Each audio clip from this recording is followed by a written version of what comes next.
Good evening everyone, and welcome to the 6th round of the NXTGEN Racing World Tour. We're gonna be at Mount Panorama today. My name is Alex Siklovan, together with my mate Mihai Fira. We're gonna do the commentary for this round. We'll be subbing for the regular commentator. We're usually hosting this stream focused on the Romanian free crews that are in the championship fight even. But today we're gonna do it in a more professional way, not so centered on our crews, but aiming to show you everyone how this race is going. We're already during a wonderful qualification session. It's gonna be a 15-minute qualifying, and everyone is up to hit the track, to hit the mountain, and see what they can do. We've had 5 beautiful rounds until now, 5 rounds full of spectacle, where Luke Whitehead has been the class of the field usually. He won 3 rounds and had a stroke of bad luck in 2 other rounds. Last time at Snetterton, he did not win. The dice for the lead was between another Porsche driver. It was Harry Phillips this time around, battling it out with Victor Nicolae once Luke Whitehead got his own penalty during one of the pit stops. So let's switch on to this qualifying session and see who do we have here during this evening. If we have all the regulars, all the guys that are battling out for the championship. This is the 6th round from a total of 8, so we'll be seeing each other next Tuesday and one after.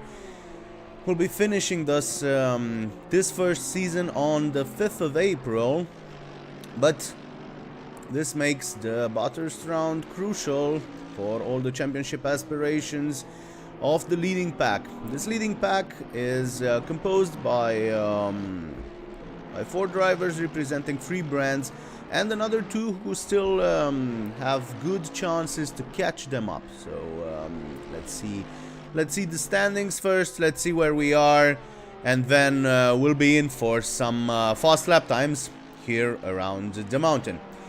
This is how the championship table looks like, with Harry Phillips, who took over from Oleg Zholobov. He's now in the lead with only 3 points, and then another 7 points adrift we have Victor Nicolae with BMW. So it's Porsche, Ferrari and BMW at the head of the standings. And it's not just one BMW, it's Amedeo Castorino from Italy, who is really close, another 4 points behind the Romanian driver. And then we have Sebastian Apostol and Luke Whitehead. Both of them have won races in this championship. Sebastian won at Imola, whilst Luke Whitehead won at Zandvoort, Laguna Seca and Kyalami.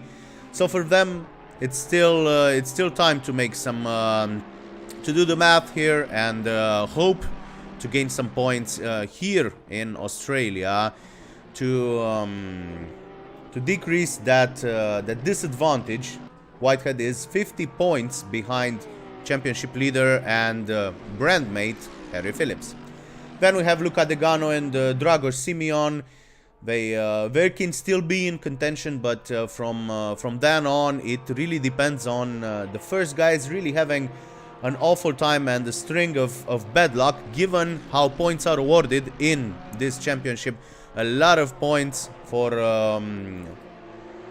the top positions, and not a big difference between, let's say, a 5th and a 10th. So it's crucial to be here, to be present, and to score some points. That's why even if you are more unlucky, let's say, even if you have an issue, you should still battle on and go on to place yourself 10th or 15th and score a lot of points compared to those who are not here.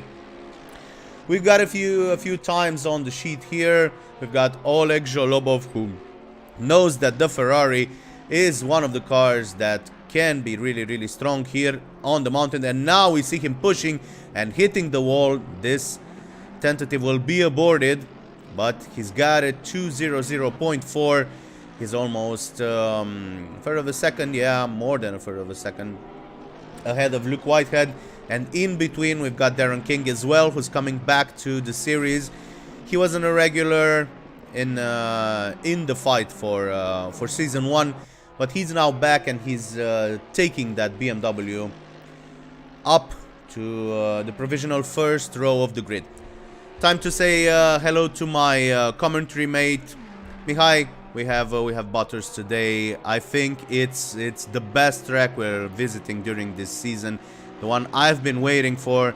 It's a track where we're gonna see some really awesome drives if somebody wants to claim this win. What are your thoughts about it?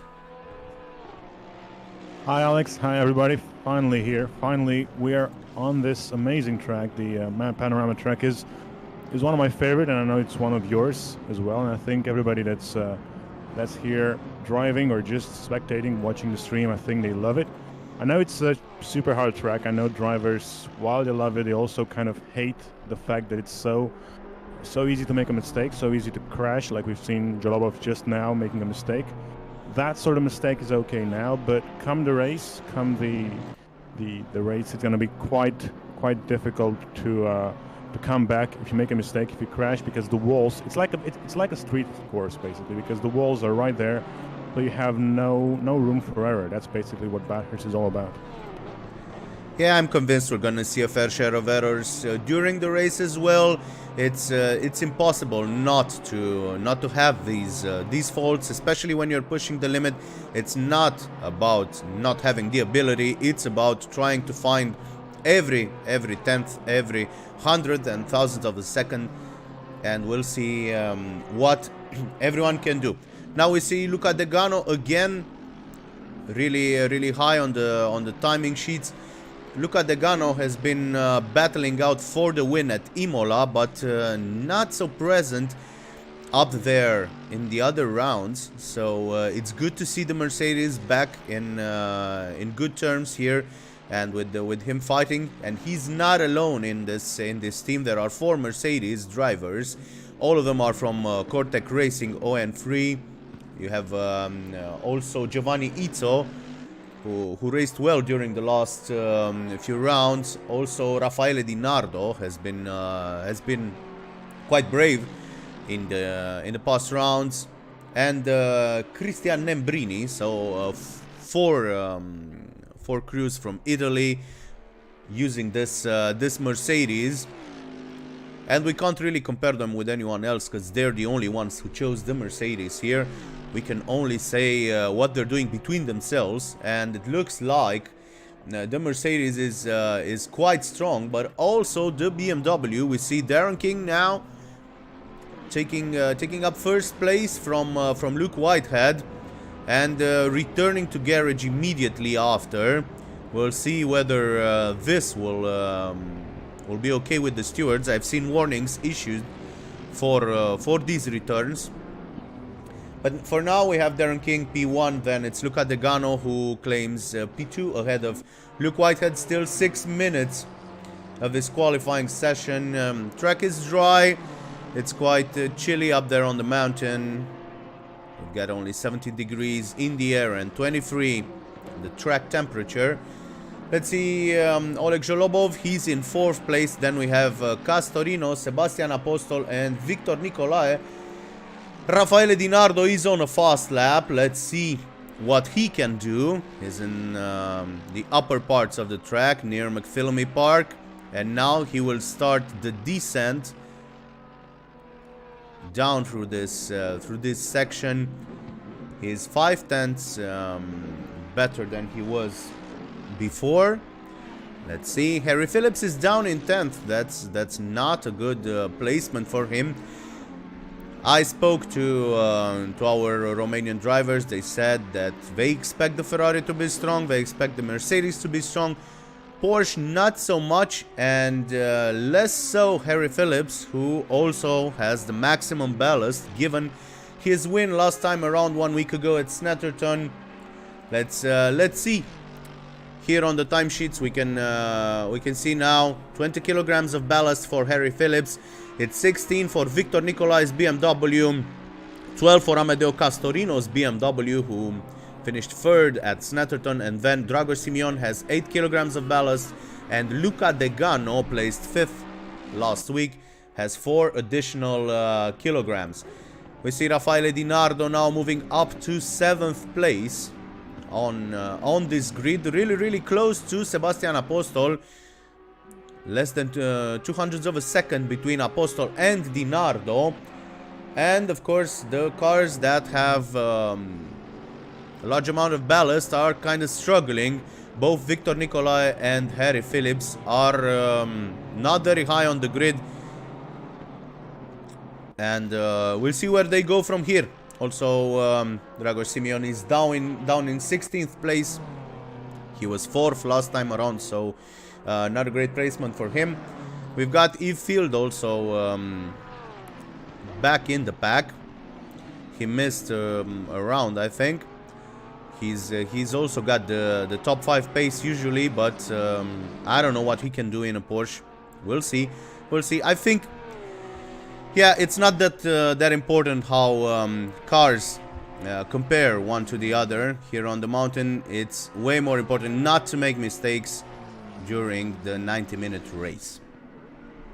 Yeah, I think I can agree, because you can see that on the timing sheets the gaps are a lot bigger than they were the last time around. Like, we only have like 7 cars in the same second with the pole sitter right now, and that was usually double. Usually on Imola, on Laguna Seca, on all the previous tracks, Kyalami as well, we had much smaller gaps, whereas now it's 3/10 between Whitehead and King. But Whitehead is doing a good job. If you're saying that the Porsche is not fast, well, nobody told Luke, because he's 3rd. He's faster than Jolobov right now, and he's just on the second row of the grid. So he's very fast in that 911.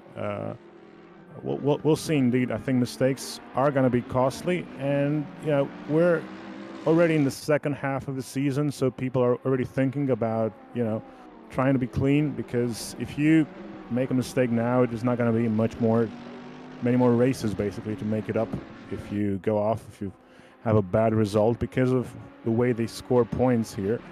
The scoring system is such that basically you need to keep consistent, and consistency wins racing. We've seen Jolobov with his streak of 3rd place finishes basically leading, and even though last time out he wasn't 3rd again, he's still up there. So you have to be consistent if you want to win the championship.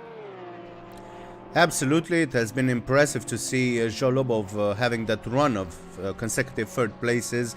And we were thinking about that. We were doing calculations about the DNF that Luke Whitehead scored at Imola. How long it will take him to compensate that. Well, he got 2 other wins afterwards, but a 9th place only last time around at Snetterton during that comeback drive after a penalty. So now he really cannot fail for another race. He needs to be up there, at least on the podium, to try and diminish that disadvantage, that 50 points gap between him and Harry Phillips. Okay, maybe it's gonna be easier for him here to take points off Harry Phillips, given that Phillips has 20 additional kilograms of ballast, and he does not after that race out of the top 5 at Snetterton. But we've also got the BMWs, we've also got the Ferraris, and I think it's helping him, the fact that we've got somebody who's coming back in the fight for victories, which is Darren King. Darren King there can take points away from the championship contenders. He's not a championship contender. He will only think about the win here. That's his only focus. And yeah, I will excuse myself now for not having each and every skin on the grid. Unfortunately, some of them are still missing, like Darren King's one. But we see Darren now matching Jolobov.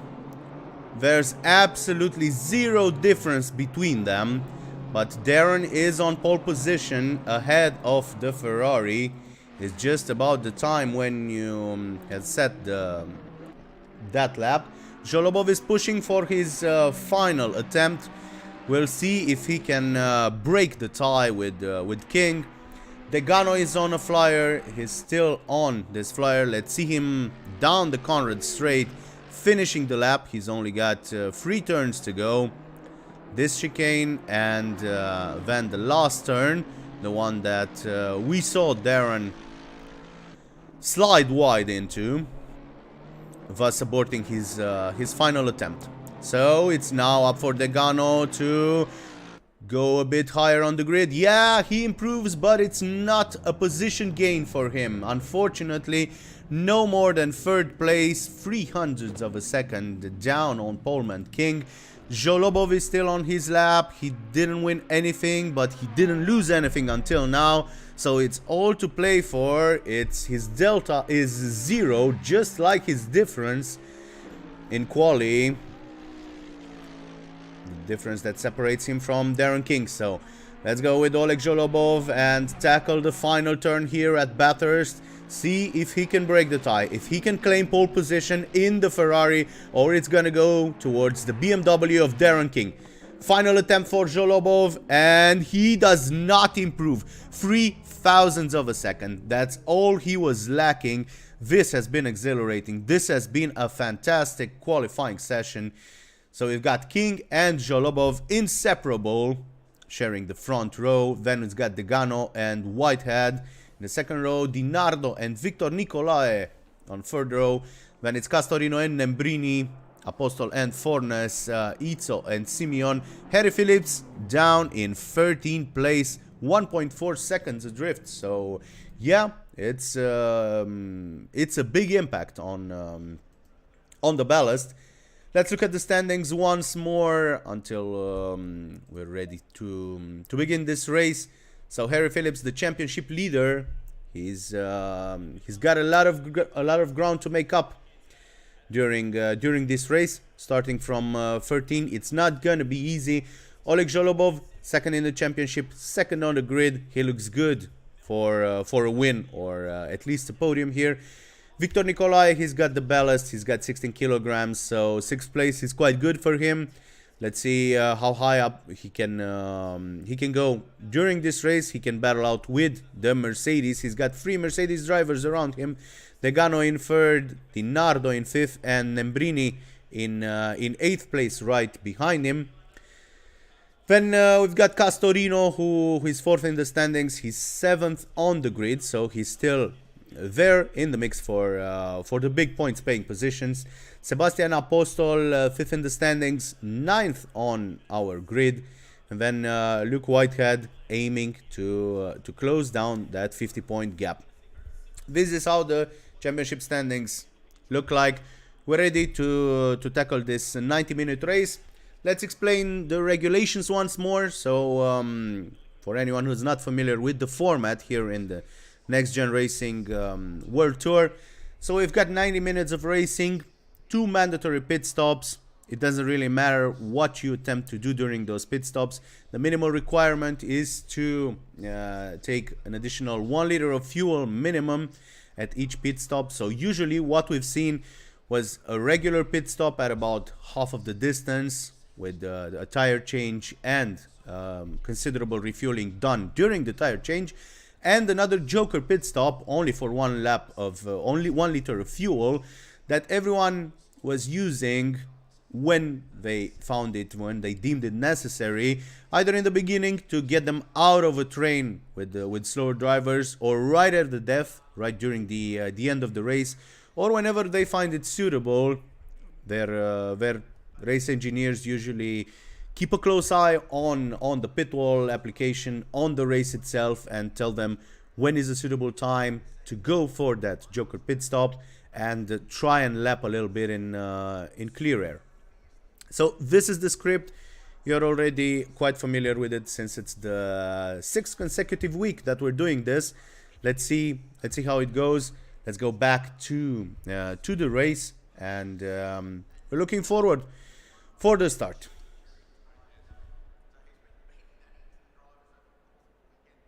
It was a very hot qualifying session. It was almost a 3-way tie at the top. It was almost like Jerez 1997 in Formula One. It would have been amazing if we had 3 cars with the same time, but we had 2, so that was good enough for me. Which means basically that we have 3 different cars in the top 4. Actually, 4 different cars in the top 4. So that's I think that's the first time we've had that in a while, in a couple of races. So it's seems to be quite even between the cars in the top 10. I think it's going to be a very interesting race. I completely agree with you. Usually we don't have the Mercedes that high up the grid. This time around it's obvious that the grunt of the Mercedes really fits these straights at Mount Panorama. So we've got the Mercedes very up on the grid, and it's not just one. It's obviously not something that only Luca Degano can do. He has been the leader of that for Mercedes pack, but it's also, we see also Dinardo, Nembrini and Izzo around him. So yeah, I'm expecting Mercedes to be strong here. The BMWs can be strong, but not necessarily with ballast. Victor Nicolae, Amedeo Castorino and Dragoș Simeon, they are all carrying more or less some ballast in this race. Most considerable for Victor Nicolae, of course. So Victor can be really happy only if he looks at where Harry Phillips is. 7 cars, that's the difference between P6 and P13 on this grid. Only 4 additional kilograms of ballast for Phillips compared to Nicolae. So that can be a positive. On the other hand, Zholobov lost the lead in the championship standings last time around, and I think now he's aiming to get it back from Harry Phillips. He's in a very good position to do so. Basically, he's battling with Darren King, who only thinks about scoring the victory and nothing else. Degano, who is quite far away in the standings as it stands now, and Luke Whitehead, who again thinks about a victory and how that can boost his championship expectations. Yeah, we're in the formation lap right now. It's going to be interesting. I think the inside line is going to make you be able to defend. So I think King is going to go through Hell Corner first, and I think he's going to stay there. But then down the mountain straight, I think it's going to be very difficult to defend. It's really a very tricky circuit. So it's not like you can pass everywhere. I think in T1 you can pass in the final corner, and then you really need a mistake from the guy ahead to make a move somewhere else on the mountain, either going up or going down. So I think the first and last corners are the preferred passing opportunity places, but again, it's a 90-minute race, it's a 2 pit stop race, so it's all about strategy. Yeah, definitely forcing the mistake is gonna be the best way of gaining something. Either in the chase, either on the mountain. I've seen a lot of crazy pass moves, even in this corner that we're going through now. There are a lot of opportunities that you wouldn't normally think of, but we've seen them in real racing as well. Some people have crazy courage. We've seen absolutely mad efforts from the likes of Chas Mostert or Shane van Gisbergen or other greats from other eras, of course. But here in sim racing, we know that patience is a virtue, but usually these guys may lack patience when it comes to making a move stick. So I'm sure they will amaze us with their audacity across the mountain.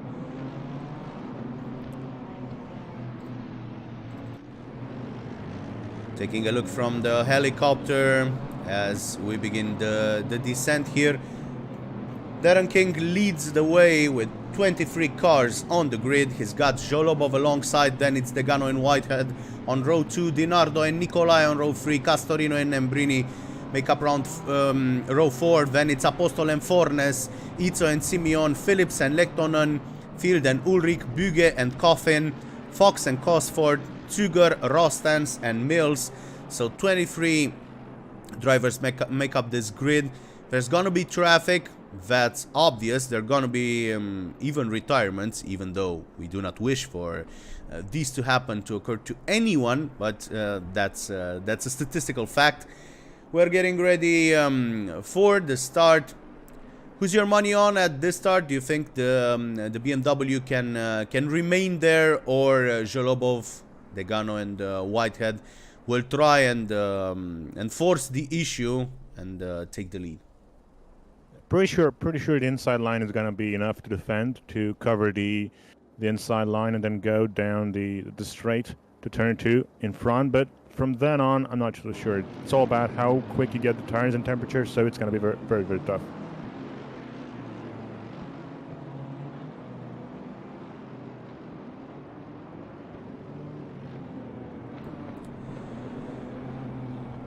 So these are the final seconds of going at slow pace. The grid is formed 2 by 2. It's gonna be the customary rolling start. Here we are approaching the final corner with everyone here. Very important not to get a penalty. Gotta make sure that you're in the box in the right position for the start, and let's see how they are stacking up. Everybody's coming towards the line, and we're gonna go racing anytime soon. Green light, and now it's time to defend that inside line, and Darren King does so. Zholobov attempts to stay there alongside, but he is not taking this first position. He's not doing it yet. We see Degano trying to force the issue, trying to come in parallel with the Ferrari, but the slipstream effect works for the Ferrari as well. Then we have Whitehead, who is punishing Degano for his attempt. Really smart move from Whitehead to go back up to third. And now we have King, Zholobov and Whitehead ahead of the 2 Mercedes, and then we've got the BMW contingent. Let's see a bit of these standings. Here we have Victor Nicolae is right behind Amedeo Castorino. No, he's ahead of Castorino. Apostol is behind Castorino, so we've got a Mercedes duo, then a BMW trio, then another Mercedes and another 2 BMW drivers. This area between P4 and P11 is composed only by 2 manufacturers, but ahead of them we've got a Ferrari, we've got a Porsche. Let's see where Harry Phillips is. He's lost another 2 places. He's down in 15th spot. Here we've got Harry. Yeah, it was a clean start. It was quite a clean start. Nobody made any mistakes. Some people just kicked some dust on the exit of turn 1, but that's customary. That happens all the time. You get pushed wide if you're on the outside line. That's how the camera of the track does it. But otherwise, nobody went off. Nobody crashed on this first lap, and I think that's important. That nobody has damage. Nobody's slow. There were some pushes, some shoves, but you expect that even in the chase. There were some mistakes. I saw the Audi going off. I think it was Ulrich or somebody going a bit slower there, and I think there's somebody that actually goes into the pits for the first. Yeah, it's Phillips. It's Phillips, and it's not just him. Leitonen, Fox, and Itzo also head towards the pit lane. They'll be doing their Joker pit stops really early to get them out of that battling pack. Phillips feels that he needs to run in clear air, and now he's gonna get it. He's gonna be alone on the track, that's for sure. Let's see if everything goes well for this pit stop. Yeah, that was Leitonen in the Audi, not Ulrich, who's in the Aston Martin. That was my bad. So one of the Mercedes already out. There's also another Porsche that's in the pits, the white and red car, who's Fox. Who's coming out ahead of came out ahead of Phillips. So that was an interesting, very quick stop. I think that was a short stop for him. Yeah, it was shorter for Fox, and now Phillips has to battle Fox first, and only then he will have a clear track ahead. Let's go back to the leading pack with Darren King trying to stretch out this lead ahead of Zholobov and Whitehead, and then we see Apostol has moved ahead of Castorino. There's a gap now between Apostol and Victor Nicolae, and that's obviously because he had to make that move. He lost time there. It's a 2-second gap, and Victor Nicolae, despite the ballast, is now pushing. He's trying to get back on level terms with Raffaele Di Nardo, 5th place Mercedes. We see the top 5 cars ahead of this BMW. The pack is quite tight now as we're finishing the second lap of the race. He thought about going into the pits, not the case. Let's see if anyone else is heading for the pit lane. Yes, we've got Amedeo Castorino, who steers left towards the pit entry. He's clearly unhappy with the fact that he lost track position to Sebastian Apostol, and he's trying to find a solution. He's gonna be a problem for Harry Phillips, that's for sure. Phillips didn't perform that overtake yet. He's still behind Fox, and he's got Lettonen for company as well. Let's see where Castorino comes in this pack. He's gonna do that short pit stop as well. There's absolutely no other possibility this early on.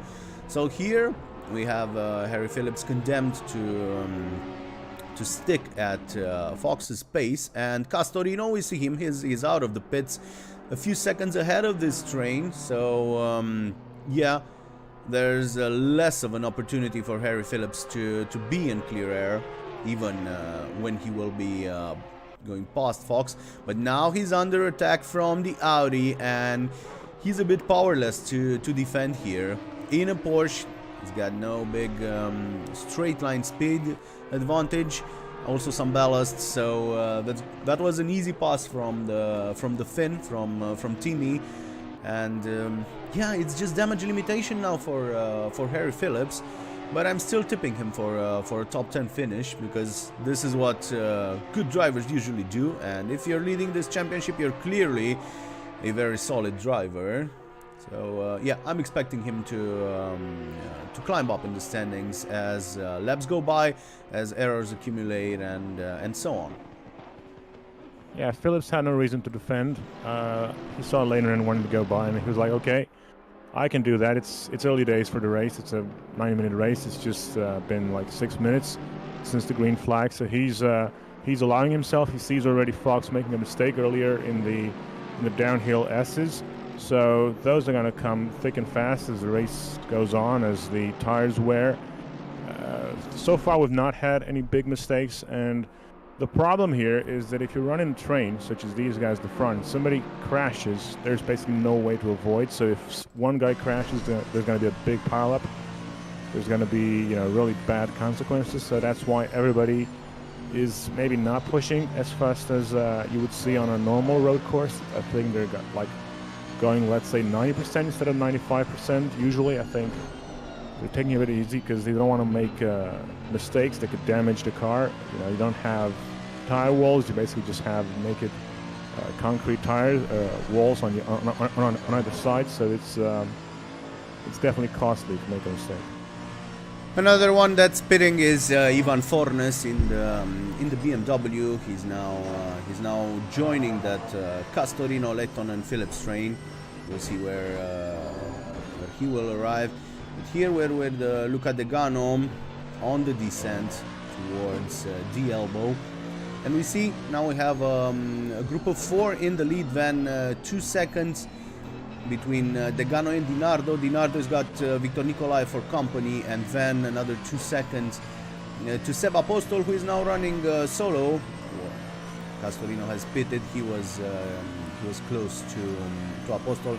Now it's Lembrini, another 2 seconds drift. Then it's Field, Bugge, and Simeon. There's a big pack behind that Bentley.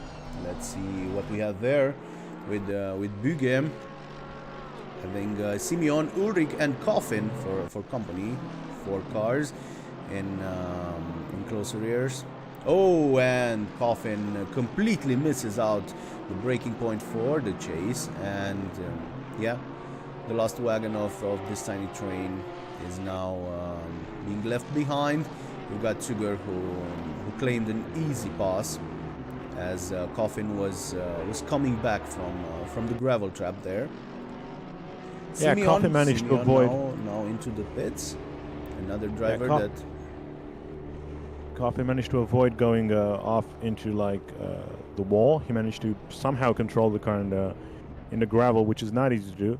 Indeed, Simeon pitting. He didn't have the best of luck last time out. I think he wishes for a better race, but I don't think this is his strongest racetrack. I don't think this is where he feels at home. I think he's struggling. I know he's struggling still from a health point of view.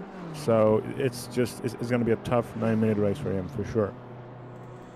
We see Simeon has exited the pit lane ahead of Harry Phillips. He's here. He's behind Castorino and Fornes, but ahead of Timi Lehtinen. He had Timi for company in several races up until now.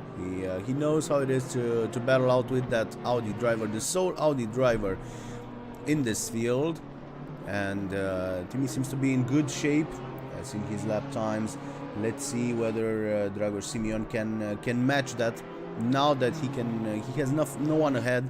5 seconds of clear air separate him from Fornes. So now we can see his pace. There's nothing representative on the timing sheets from Dragoș up until now. Let's go back to the lead of the race. The lead has changed. It's now in Zholobov's hands. He passed Darren King, and Luke Whitehead is the next one who will try to surpass the BMW. Let's see if he can do that. And there's traffic ahead already. They're catching up Rosford. Rosford has pitted once, and that McLaren might be an important factor in the battle if they catch him up on the mountain, and that's exactly where they're heading. We've got Zholobov first, then Darren King and Luke Whitehead. Let's go on board with Luke and see what his strong points are compared to the BMW ahead. Yeah, the Bentley is a very fast car in a straight line. It's one of the fastest that we have in ACC, and we've seen it being very strong as well as in the sim as in real life. It's a winner in the 12-hour race in real life. With the factory team, so it's a very good car. It's a very fast car, and despite, or rather, in spite of its size, it's quite nimble in this in the twisty parts going uphill and then downhill. So it's definitely a contender, at least not for the win for the midfield today. Yeah, I'm betting on Bugge having a good race in that car.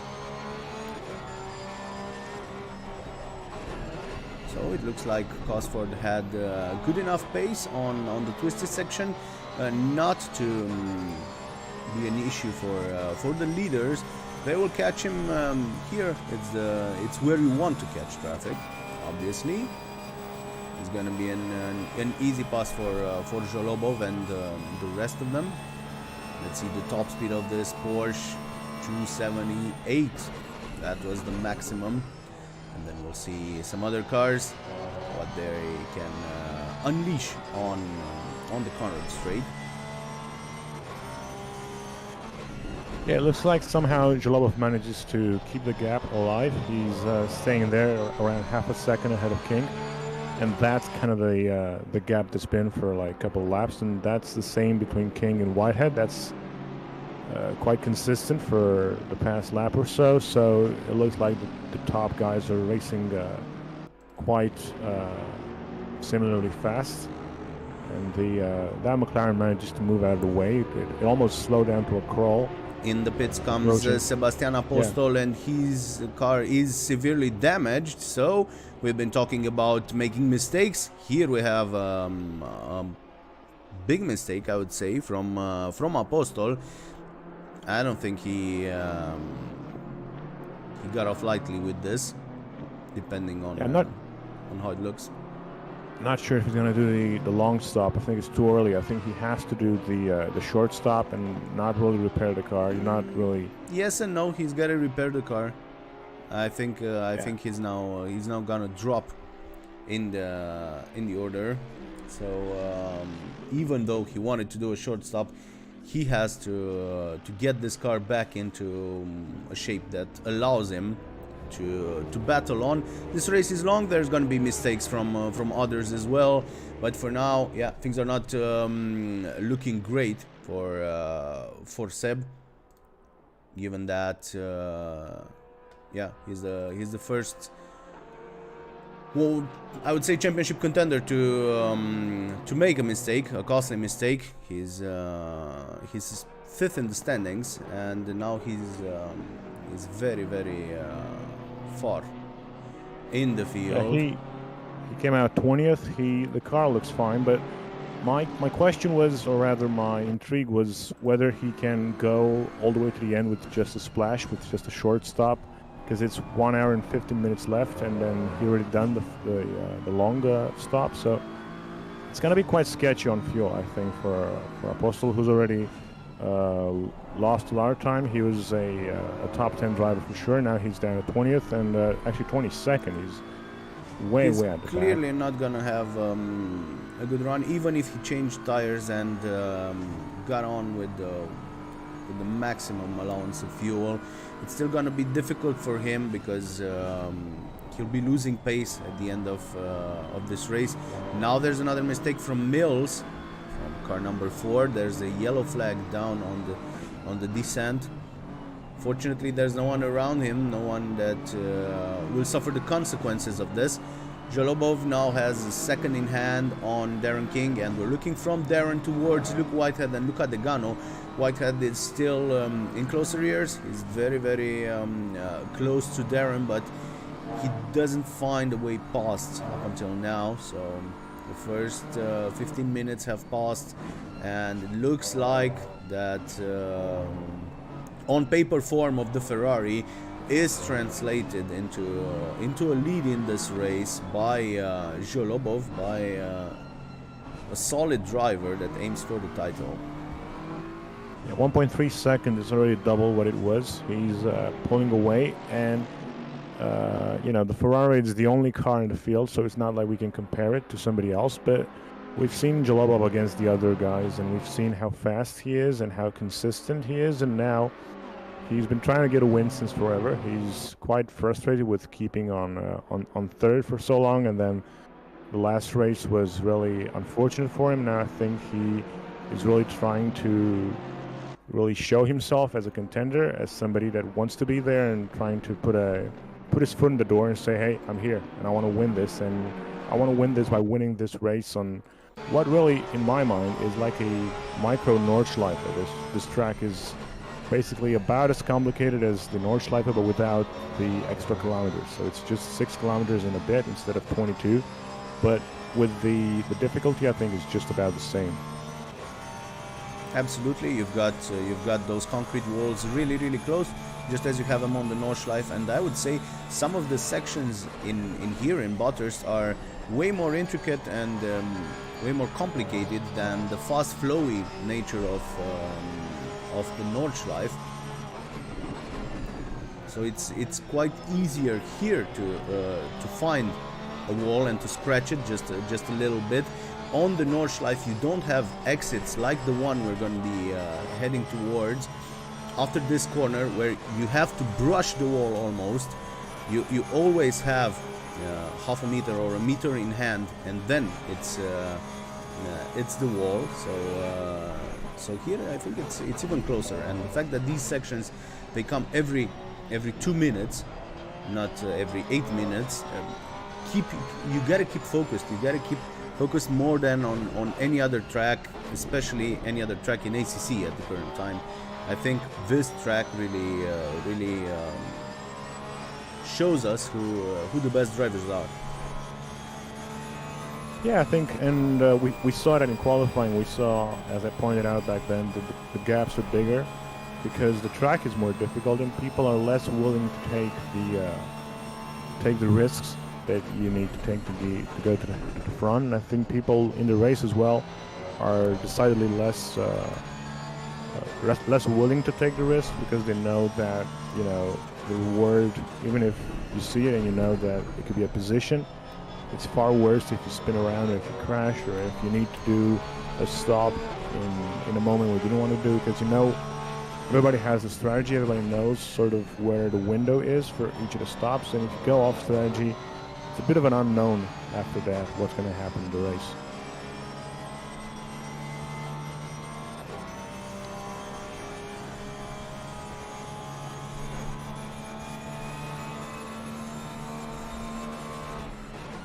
We're taking a minute to salute the contingent of fans of Qualy.CET Racing, of the Italian contingent. Ciao a tutti. Where we see them racing really well on this track. They've got Degano here in the leading quartet, and then Dinardo up into 5th place. Victor Nicolae has now been left adrift by it's a 2.5 second gap. He was here with Dinardo, not anymore. And then Nembrini in 7th place, and Izzo down in 20th. But Izzo has already pitted once, so he's on a different strategy for now. We'll see where he's heading. But Nembrini is being caught by that Bentley that you spoke about. Bugay is in really solid form, I would say. He gained 2/10 on Nembrini last time around, and he can tour this circuit in 2:01, a feat that Nembrini cannot do until now. Nembrini's best effort was 2 minutes 2 seconds 0.4, and now the grunt of the Bentley. You can hear it, you can see it, and it's gonna be difficult for Nembrini to defend against David Bugay. Yeah, I mean, once you get the slipstream, there's really nothing you can do. I mean, you can defend, but you know the rules. You cannot just move left and right. That's not allowed anymore in racing. And awesome the same breaking point from Bugay. I was really curious whether he can stop the car and make the corner as well. He did. Yeah, from he the did outside. It perfectly. He came from the outside, from the right hand side of the track, and he just broke a couple meters later, and that's a lot. When you can break 1 or 2 meters later than the other car and make the corner, it's very, very much, especially there where the curbs are very high, so when you jump them, they're really gonna affect you.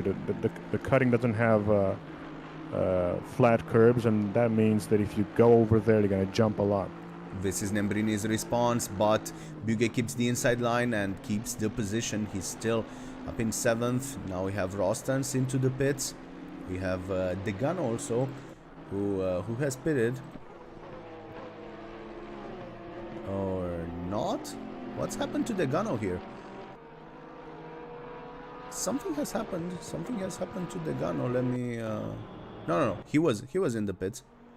He was in the pits. We see him coming back on the racetrack, but I don't know why on the tower he maybe forgot to select that 1 liter of fuel. He still appears as having to go twice into the pit lane. This is a costly mistake. I've seen this mistake done by our Romanian guys as well in one of the past races. They rushed into the pit lane at a certain point in time, and they simply forgot to select there, add an additional 1 liter of fuel. So now Degano is down in 11th place. He went to the pit lane.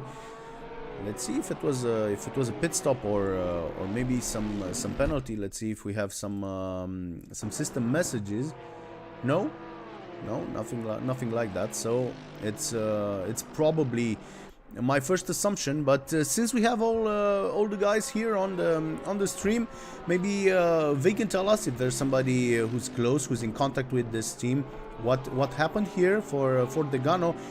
Look, he's now cutting the chicane. He is obviously angry. Let's see if he heads towards the pit lane once more. No, not the case. He's ahead of Castorino now. But his time up there in the leading quartet is now over.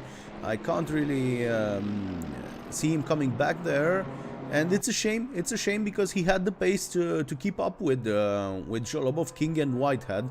So yeah, this is the second important element of the race after Sebastian Apostol's mistake, and now we have Luca Degano also accusing a side delay. Let's see what Harry Phillips does. He is still in a battle here.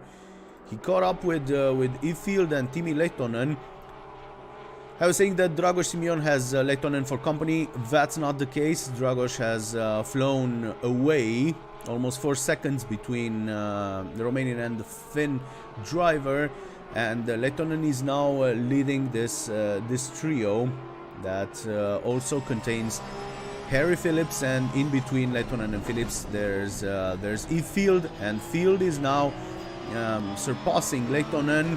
Harry Phillips is trying to do the same, but it's very, very difficult to do so in this section.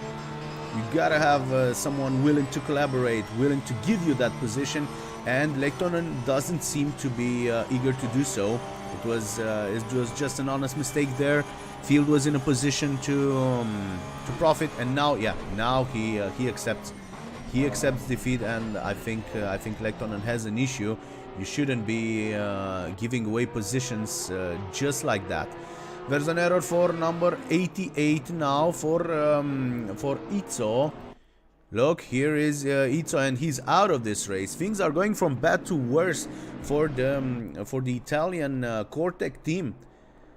They had 4 cars. One of them with the Gano had that messy pit stop, and now they are losing Giovanni Izzo. Giovanni Izzo is our first retirement of this race, and we're still within the first half of hour. Yeah, so from 4 down to 2 Mercedes, but having said that, Bernardo is still in the top 4. He's 4th. He's the first Mercedes, and he is a few seconds behind Whitehead. It's still Ferrari, BMW, Porsche, and then Mercedes. It's like 5.6 seconds right now between Bernardo and Whitehead, so there's still hope for the team. There's still hope for a good result, maybe a podium. It all depends on the timing of the stops. The first 10 have not made the first stop, so the contenders or the points are still yet to make the first stop. There's still the top 10 guys. There's some other ones that were in the top 10 that made mistakes, that had to pit longer. For instance, Apostol didn't want to make as long a stop as he did, but he had to. And now, of course, Degano also coming out of the pit in his car, the 333 car. Yeah, he's behind Apostol, and Apostol's BMW again looks worse for wear. He may have touched the walls again after the repairs. We'll see how it goes for him, but it's far from what he had hoped up until now. Here's Lehtinen behind Harry Phillips. He gave up on that spot, but seems to be in good shape still. Yeah, I think he just kind of felt that was not his battle. You got to pick your battles, and you don't want to go too wide anywhere around here on the mountain, unless you do it like on the start-finish straight or somewhere else on Conrad Straight. Really going up or going down, there's no place for 2 cars. We've seen passes that were made safely, but you need compliance from the other driver, and I think he just didn't want to be in a fight that he didn't feel like it was okay to have with 1 hour and 3 minutes to go. It's still a lot of race to go, and again, we may not like to see people giving up battles, but I think they're looking out for their own result, their own safety of the car.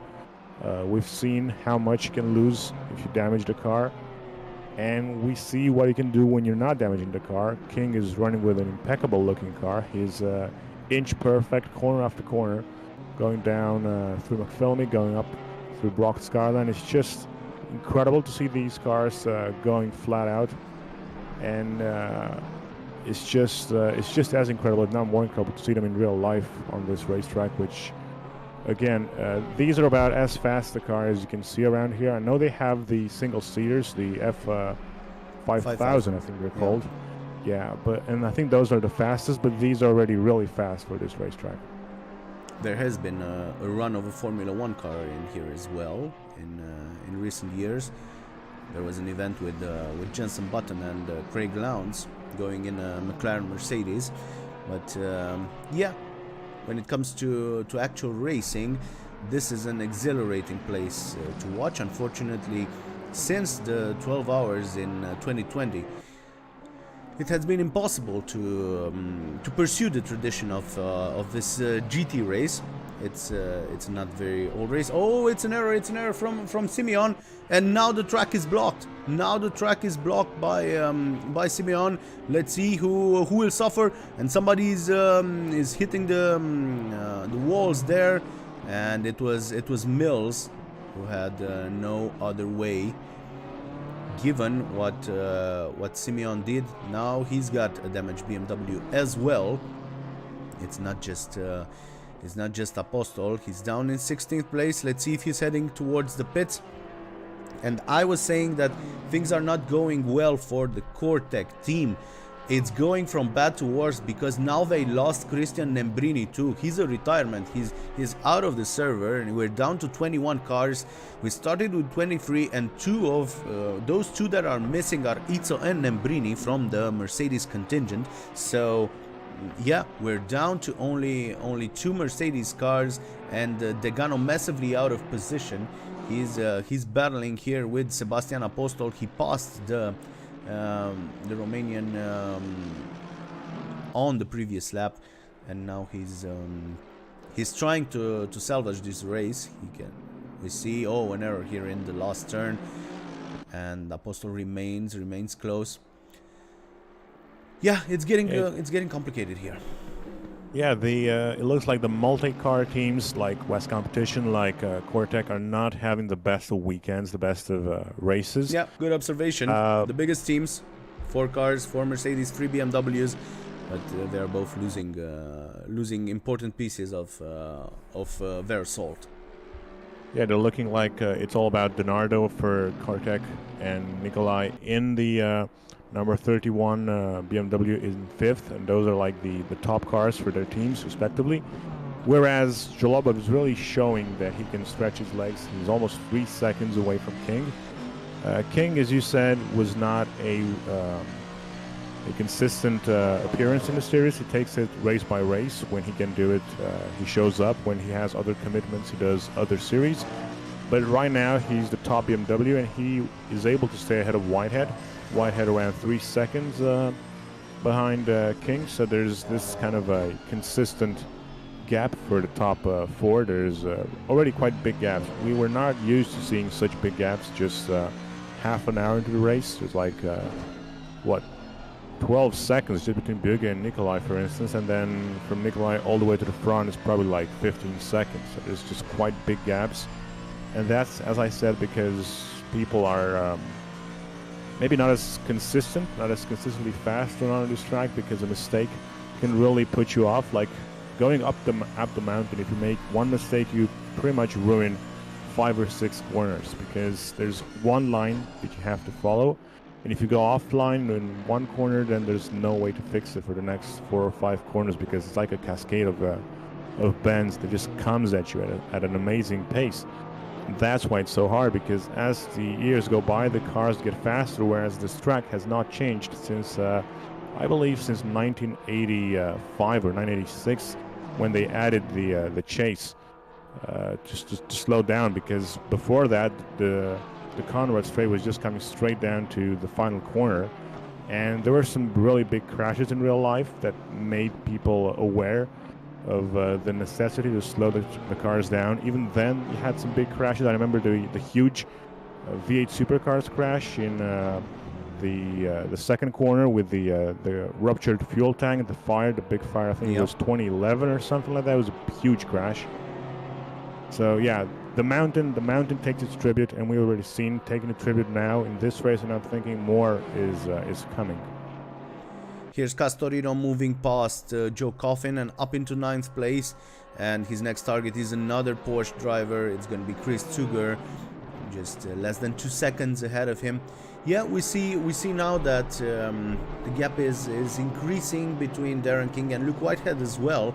Luke Whitehead did his best to try and cling on to that spot and be as close as possible to Darren King, but it looks like it's getting more and more complicated for the Porsche as it approaches the end of the stint. He's definitely trying to split this race in two and pick up new tires at one of his pit stops. For now, Zuger is into the pits, so one less driver to overtake for Castorino. Castorino is the leading driver that has a pit stop already in the books. It's the Joker pit stop. It's the fast one for just 1 liter of fuel. So we're gonna expect him as well by mid race to head towards the pit lane. And if we remember well, who was trying something different? Usually it was the Cortec team that was trying to push as far as it could in the first stint and leave the pit stops as late as possible. We've seen this strategy work even with when there were other Mercedes drivers in the field. It was Tinko van der Velde and Oleg Zholobov who did this in a race early on in the championship, where they pitted after more than an hour, but and they didn't change tires. But it has been proven that on most tracks the fastest strategy is to come into the pits mid-race and take the penalty of 30 seconds for a tire change, and not risk going on really used rubber, something that has penalized, for instance, Apostol in the first race of the season at Zandvoort, when people were still trying to get to grasps with how to tackle these strategy options here in the NXTGEN World Tour. Once they discovered what works best, there's been less variety in terms of strategy. Now we have Ulrich also coming into the pits, and I'm expecting some of these cars now to start doing their long pit stop, the one with tire change and refueling, because it's obvious that if you have a pit stop where you only refuel 1 liter of fuel, the other pit stop needs to take longer, because there's absolutely no way a GT3 does 90 minutes on a full tank, even if you decide to start the race, to embark with a full tank early on. Usually drivers go on with 2/3 of a tank, about 80 liters, something around that will take them for approximately 45 or 50 minutes, and then they refuel a similar quantity required to finish the race. Yeah, extra weight is really something you don't want to have around here. That's why we've seen guys with ballast really being pulled down in the standings in the qualifying session. Every extra kilo, every extra liter of fuel is really punishing you. So that's why you don't really want to go for the full, let's say, 60-minute stint that a full fuel tank can do. You really don't want to go like that, because it's really punishing in terms of tire usage and in terms of pace. And if you damage your tires, if you use them too much, there's really a lot to lose because of the twisty nature of the track. There's not much room to cool off the tires, to let them relax. It's just left, right. It's not even about, like one side of the car. Both sides of your car are being punished the same with the way this course is. So you really want to keep your tires alive as much as possible, and having less weight on board is part of keeping your tires alive more. We are now looking at a battle between Joe Coffin and Ivan Fornes, and the BMW driver seems very fast ahead of them. It's Dragoș Simeon who went twice into the pits, so he has now finished his mandatory visits towards the pit lane. He's trying to salvage something from this race. In front of Simeon, it's Castorino. Castorino is in 7th place, so it's a 1 lap difference between Castorino in 7th and Dragoș Simeon in 18th. But Joe Coffin will be focusing on this. Blue flags ahead of him, and Ivan Fornes right behind him. Here we see Simeon moving aside and not interfering with this battle, but still Joe Coffin has issues to tackle that left turn as he should. He's still under pressure. Fornes is right behind him, and now we're on board with Fornes. It's really cool on board in this track. It almost feels like a tunnel sometimes going on board here, because you see the walls, and the faster you go, the more it looks like a tunnel vision situation, where it kind of narrows the viewing, and you just feel like you're going in hyper speed. That's Bathurst, and again, these are the fastest cars that you can see here, and I honestly cannot wait for more real-life GT racing, and having these online races, including this one, It's really getting the fix that I need of Bathurst, which the real race is going to be in May, hopefully. And I don't know if you saw, Alex, but I actually saw that they're going to allow V8 supercars in the 12-hour race. They're going to have a class for Super 3 V8 supercars this year, which I've seen most people not happy with it. They feel like they're going to interfere with the GT cars, but at the same time, the problem with the race this year is that it's in May, it's not in February, so the entry list of international teams is quite thin, so they need to find a way to fill the gaps, and I think this is the way they thought to use. I would have picked TCR instead of V8 supercars, but whatever, that's their call, not mine. Look at Jolobov making his first pit stop and getting out ahead of Ivan Fornes, who moved past Joe Coffin, and now he's under attack. He was quite lucky not to be behind, but now he has to defend in front of Fornes for a few corners. And yeah, Fornes moves wide, and it's Joe Coffin taking that place back now from the de facto leader of this race. Because Jolobov had a few seconds, 3.5 seconds in hand compared to Darren King. Then it's Luke Whitehead, Raffaele Di Nardo, and Victor Nicolai. All these gaps were increasing in the top 5, and now Jolobov has clear track ahead of him. He's moving further away from this battle. I think we're losing someone else from this race. Yeah, it's Degano, a third Mercedes driver to retire from this race. It's Luca Degano who calls it a day, who says enough is enough. And unfortunately, yeah, we're down to 20 cars. Yeah, I think Cosworth is also out. He's in the pits. He already did his 2 stops, so I'm not sure why the McLaren driver is back to the pits. Maybe it's now he's doing the 2nd stop, but I think this is the 3rd time he's been in the box. So he wasn't a factor in the race. He was quite far down. Let's see if he will rejoin. It's important. Every lapped car matters. For now, we have Jolobov, who has the fastest lap of the race, a 2-minute 00.6.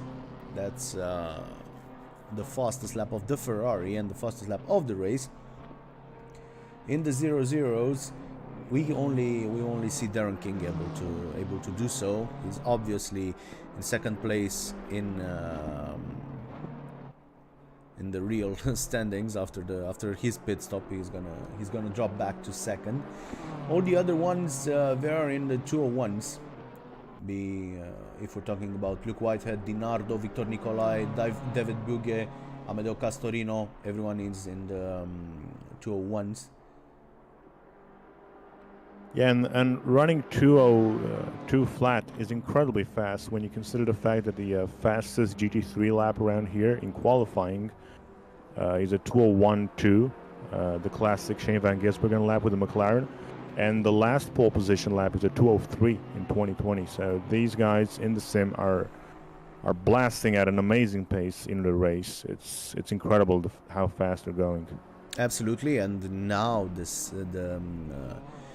these environments are so realistic that you don't see huge gaps anymore between the real life lap times and the sim lap times. Rarely do you see seconds in between, you know. Usually it's only about tenths, no more than a second.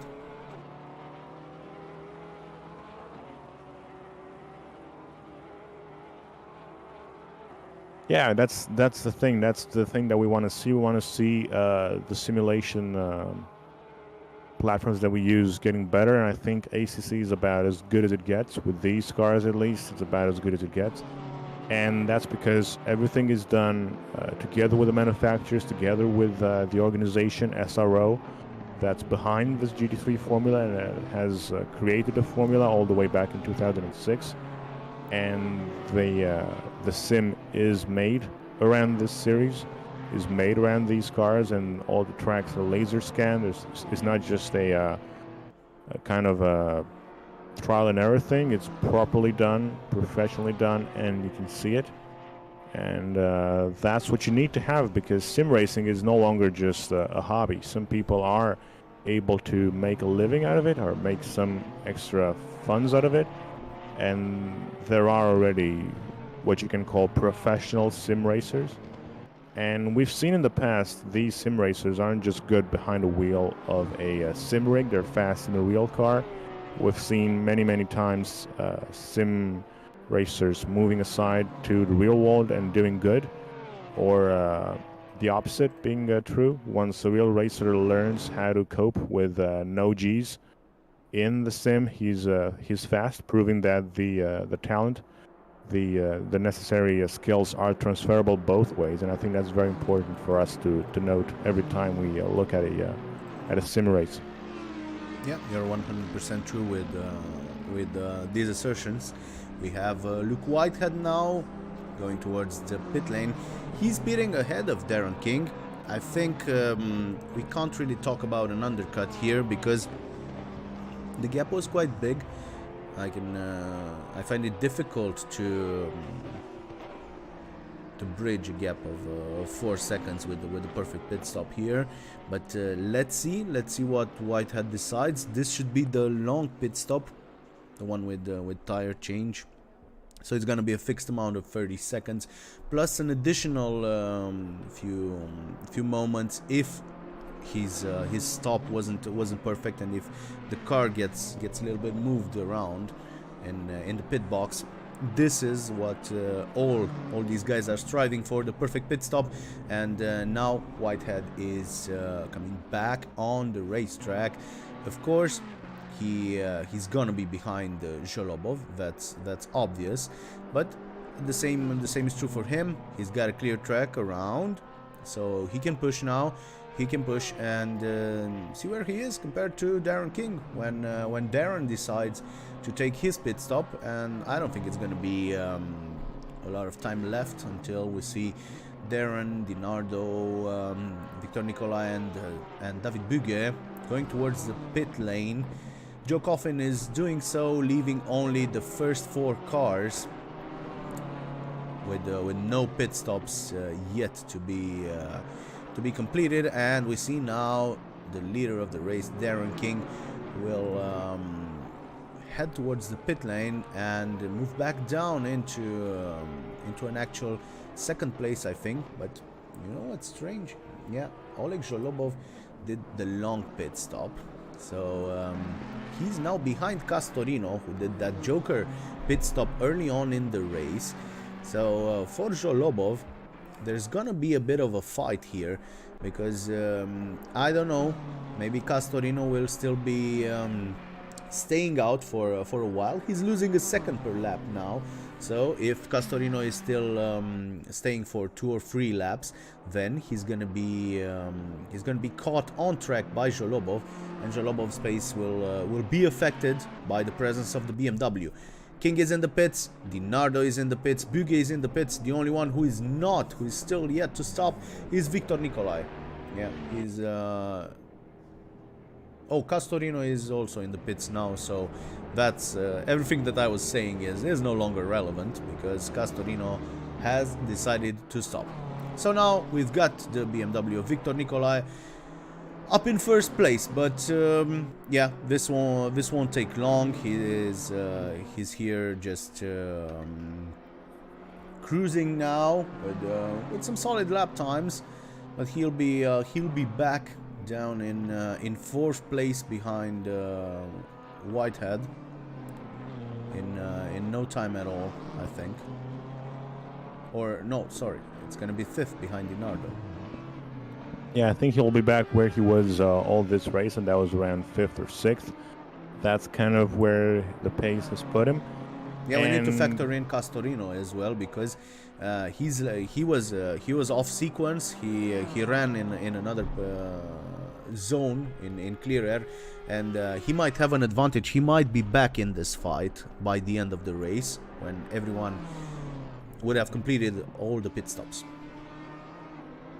Yeah, that's what I was thinking, that he was that Nicolai was around 5th or 6th all this race, and I think that's pretty much where he's going to file back into once he does both of his stops. Honestly, I was expecting him to go into the box for either of his stops earlier, but he seems to be delaying the stop, which suggests that he had more fuel to begin with, maybe than others. Although his pace now won't suggest it because the tires are pretty worn, so even if the car is light on its feet, light due to the low fuel load, definitely the tires have taken a beating all these 50 minutes already. So he will probably do a stop within the next 3 or 4 laps. That's pretty much a given. And then we'll see where he falls back to, and we'll see who and when makes the final stop. We see Darren King has exited the pit lane really close to Zholobov, so there's no way the undercut that Zholobov did by pitting earlier, it didn't increase his gap. No, Darren King was faster during these laps with an empty tank.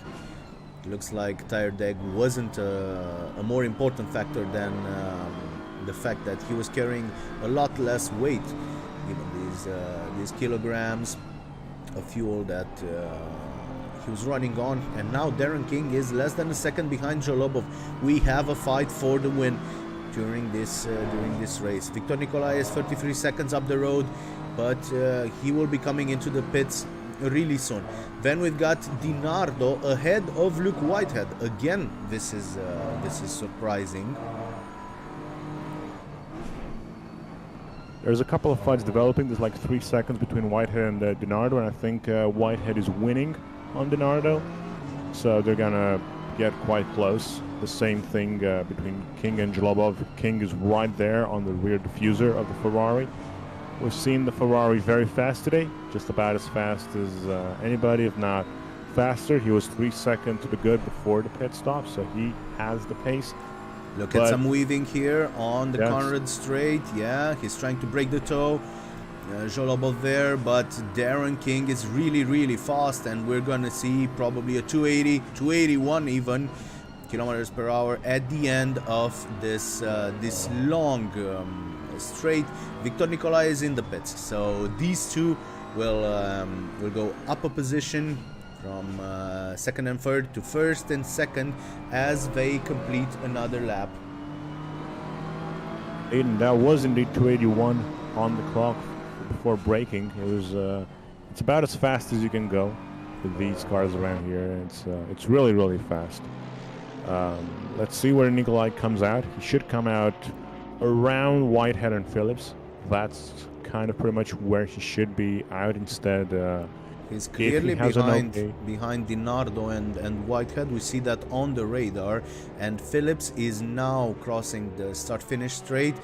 He's right behind Victor Nicolai. We see Harry Phillips now exiting turn 1, and yeah, he's close to the BMW. The BMW is down in 5th place, and Harry Phillips has moved up to 6th place. I said it in the beginning that Harry Phillips can recover a lot of positions in this race. A few of them were gifted by Mercedes and BMW drivers early on, but he has pushed further, and he's got a decent pace. It's not stellar. He's not in the 201s yet. He never was during this race, but on evenings like this, our championships won and lost, when you have to focus and keep battling on for 5th place, for 6th place, for stuff like that, that's not too shiny, but it brings a lot of points. We've got Apostol in the pits. In the meantime, for the second time, we see him pitting. It's his last pit stop. He will drop down. He's not in the top 10 anymore, but yeah, again, he can recover something. 5th place in the overall standings, so for him as well, every second counts, every overtake. Let's see where he will end up in this race that only has 19 people still on the server. Who else did we lose? So we lost three Mercedes drivers, that's for sure. We only have DiNardo from that group, and yeah, one other. I'm striving to identify the other missing car. Not for now. I think the McLaren is missing. That was in the pits. Yeah, it for was a long Cosford. time. Yeah, you're right. You're right. It was Cosford, the fourth DNF of this race. 19 people still running. Seb Apostol is now down in 16th place, and right behind him we see Dragoș Simeon. So teammates are again close to one another, despite the fact that yeah, they're in lowly positions, not where they usually are. Let's go back to these battles. We've got Darren King right behind Oleg Zholobov. I don't see this going on really soon, but in here we have a battle raging on for third. Luke Whitehead has caught up with Raffaele Di Nardo, and I'm betting on Luke Whitehead to attempt something to get back up into third, because he was up there. He was in third position, clearly ahead of Di Nardo before the pit stops. So maybe Di Nardo had a shorter stop and he's not aiming for a tire change. Maybe that's the explanation of why we see Di Nardo again, yeah, basically winning more than 10 seconds compared to Luke Whitehead. It's a possibility. They attempted this on several other races. They are the team who trusts this alternate strategy of shortening their pit stops just for refueling. And now Di Nardo seems to decide not to battle with Luke Whitehead anymore. He goes on with his own strategy and leaves Luke Whitehead up into third place. Let's see if he'll take the same approach when Victor Nicolai comes, but he's not close. He's 13 seconds behind, so it's not gonna be any menace from the BMW for the Mercedes driver, at least not for now.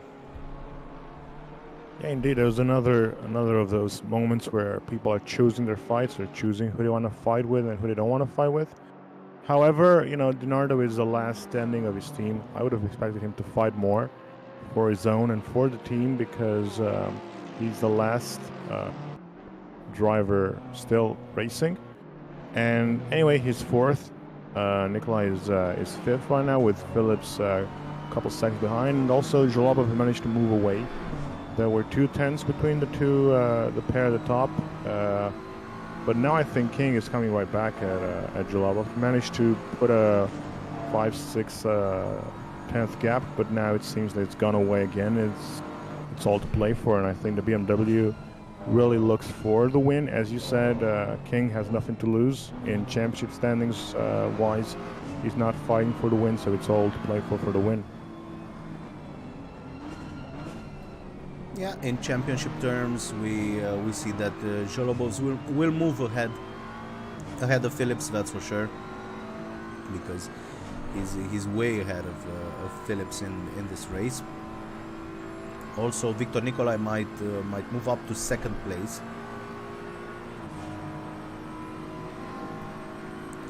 Yeah, it's Nikolai has been the most consistent of his of West competitions.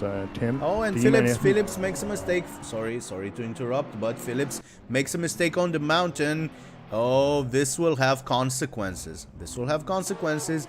He was close to Victor Nicolai, and he was obviously trying to take the fight up to the BMW driver, given what the small difference in points is between these two.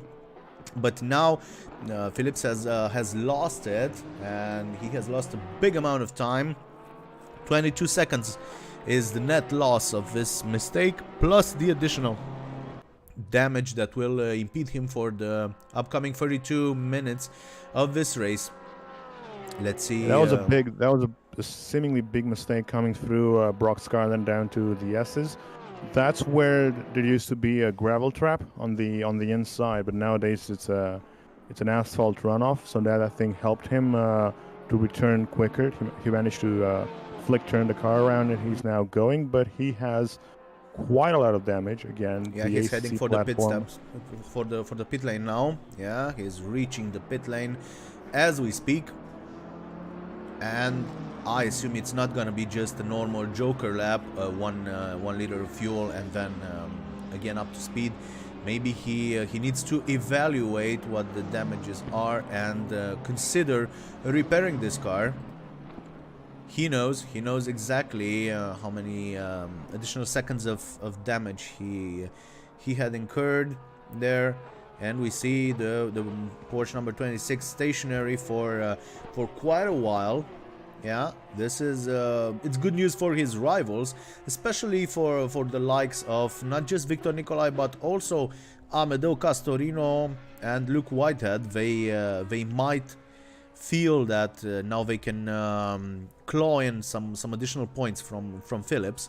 So this is obviously not a race that Phillips wanted to see developing this way. We see, yeah, he is definitely repairing this car and taking a long time to do so. Let's go back to the battle right here for the lead, where Zholobov has Darren King for company. The two of them are inseparable since quite a while, and they'll be heading for the pit lane again later on. So that might change the complexity of this battle.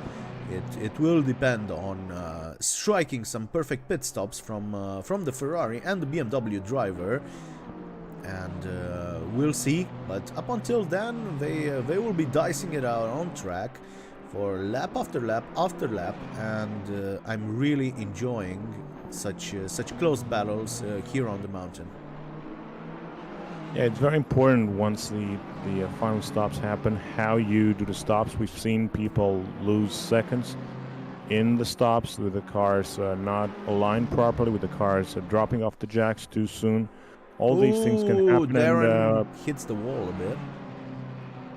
Yeah, I think he got away with that one. I think he just about got away with that one. It was quite a big smack, however. That was quite a big smack. I think in real life, that sort of smack was going to send you in the other wall, but somehow he managed to keep the car pointing in the right direction, and he's still right there. He doesn't want to let Zholobov get a gap again, and I think he has to attack soon, because running so close to the car in front is going to get your temperatures up, although he definitely looks at the temperatures, sees that it's just he's in the slipstream now. He's very, very close. Let's see if he can pull off the move now on this braking zone. No, not the case. And Zholobov doesn't really defend aggressively. I think, yeah, he got away with it. He doesn't have steering damage. Usually that's the impact of a hit like that. If you have your wheel turn, usually you get a bit of steering damage, and your steering wheel will be at an angle from now on. We've seen this in ACC in several occasions. Now Darren is pushing. He's pushing hard, trying to get up to grabs with that Ferrari ahead, but there isn't a clear opportunity until now. I don't see it happening. Let's keep an eye on the gap to Whitehead. It's 14 seconds, and Whitehead isn't lapping any faster than these two. It's really at the same pace, so he's not chipping in. Raffaele Di Nardo, his lap times are far from ideal. So yeah, I think that's the explanation. He had the shorter pit stop, and he's now on really used tires, and it's only gonna get worse for him. So I see him being vulnerable to Victor Nicolai, to Amedeo Castorino, to a string of drivers. We'll see what he can salvage from this race. But for now, Di Nardo is losing 1.4 seconds per lap compared to Victor Nicolai. He was 13 seconds adrift. Now it's less than 9 seconds between 4th and 5th place. And then we've got David Buge also in the 201s. He's doing his best race of the season, and this circuit really suits the Bentley, as you said.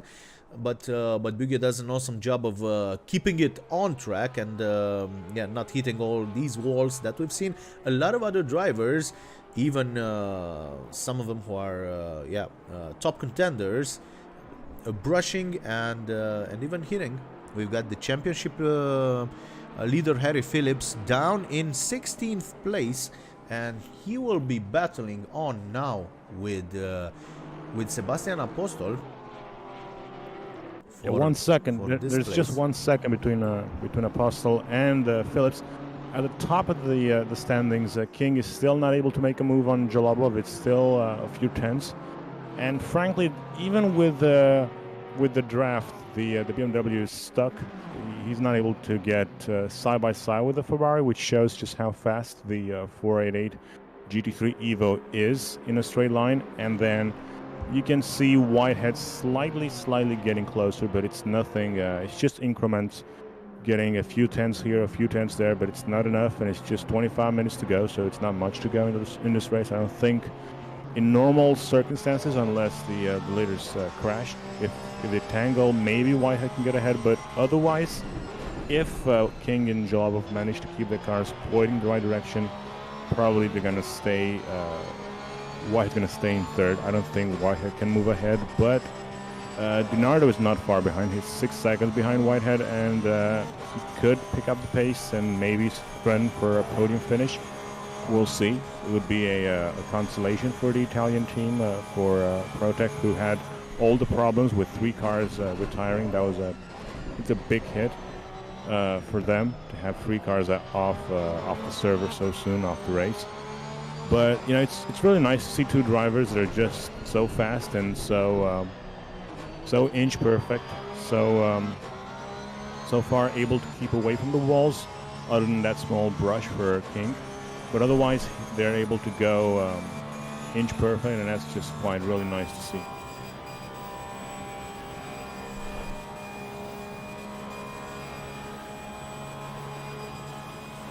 Yeah, we're seeing here Harry Phillips not really making an impression yet on Sebastian Apostol, despite the fact that both are really off position, and they've been through the walls and and into the walls in here early on. We'll see if Phillips can close this 1 second gap and attempt something. They are both catching Martin Ulrich here in the Aston Martin, the McLeod Racing Team driver. Saul Aston in the field, but he was running well in other races as well. So yeah, we'll see this battle develop. In the meantime, let's go back in this with this front duo with Jalobov having Darren King as close as possible. So now, yeah, we're into this crucial phase where an overtake must happen on track. I think they will be leaving those pit stops usually up until the very last lap. So yeah, but if Jalobov makes a mistake with Darren King that close, he won't be able to avoid this. That's what I was saying. It's all about having the trust in the driver ahead, that he knows what he's doing, and you're able to race so close. It's not just about yourself, because when you're literally less than a car length in between yourself and the car ahead, if that person makes a mistake, as you said, it's basically impossible to avoid. And if they crash, there is a chance for Whitehead. That's Whitehead's only chance for the victory today. Otherwise, it's all about King and Jalobov, and I think Jalobov really does not want to lose. Sure, second is better than third, but you know, he's been trying to get a win for so long this season. He's been coming off short, and he's really shown that the Ferrari has the speed. And now to get beaten again by a BMW, let's not forget the BMW winning earlier in the season. So now again BMW in contention. It looks like definitely a Ferrari wants to be up there alongside the BMW and the Porsche victories. But we'll see. It's still 22 minutes to go, so it's still long to go. A few more stops for the guys in the top that need to be done. And as I said earlier, if you make a mistake in the pit stop, you can lose everything that you've gained on the track. So that's very important to time your stop and to stop in your marks perfectly, just so that you don't lose time when the car drops too early. I'm just thinking, if I would be in Darren's position now, I would attempt this undercut.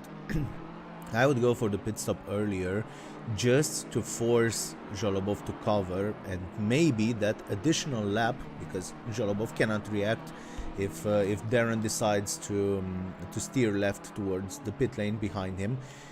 That lap can be crucial, a lap in clear air. Maybe they're doing the calculations now. The problem is that a pit stop can take them in right around Dinardo or Victor Nicolai, somewhere somewhere around that area, which makes it quite complicated. So maybe that's why Darren is not contemplating that perspective yet. He's being forced to stay there. Yeah, I think they are looking at all the possibilities behind the scene. Behind the scenes, we know everybody has engineers and people poring over the data, looking at what can happen at each scenario, depending on the pit timing and how long the stop takes. Everybody knows how much it takes for a stop to be made, so you can kind of calculate quite precisely where you're going to be when you come out. And for now, King is just happy enough to stay there in the world tracks of Jalobov and plan ahead. You can see some break points are better for the BMW, whereas on the acceleration it looks like the Ferrari is getting ahead, but then overall they're kind of evenly matched. They're kind of right there, and yeah, Apostol tries to make up some ground, but he's far. He's not had the best race, but again, it's not his favorite racetrack, and you can see that in getting his car damaged, I think twice or 3 times already. His car is not looking too good now either. Right behind Apostol, we saw Luke Whitehead moving past Harry Phillips, lapping him, and now there are going to be blue flags for Ulrich and Apostol really soon, because Whitehead is coming up fast. So yeah, it's not just Whitehead, Dinardo and Nicolai where the first two don't want to come up if they do the pit stop earlier. It's also this whole train that's one lap down with Ulrich, Apostol, Phillips or Simeon. They really don't want to be caught up into such battles.